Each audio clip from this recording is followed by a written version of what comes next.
खाई के सुतो तनी नींद के गोली कोइला बघाल तोरो मिठी मिठी बोली जिया केहू के जाने के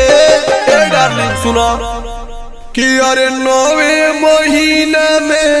लइका खेलैबू मन मरद भूमिहारे के 9 महीना में मम्मी कहैबू मन मरद भूमिहारे के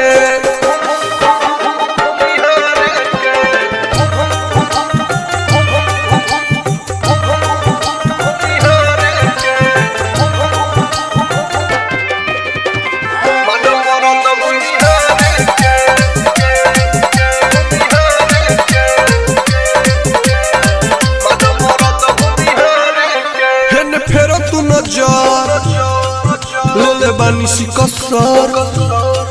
हेने फेरो तू नजर ले बानी सिकसर जनी न खरा देखावा गोरिया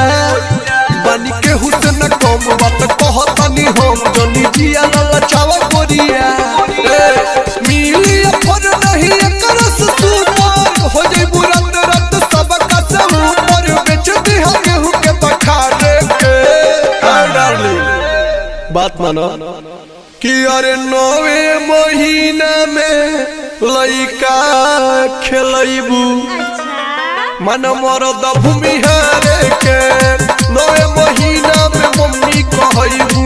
मन मरद भूमिहारे के मन मरद भूमिहारे के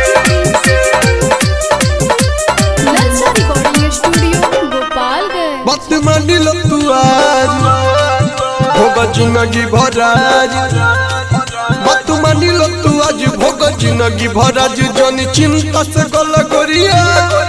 बड़े पिंटू पावर संगे डीजे विकास साथ सुमित के धल गोरिया काल गवा है मेरा किस धमाका करी है न कुछ तोरा भाई बाप काटा लागी टाइम गोली मारे दे सुना हे करे जा कि 9 महीना में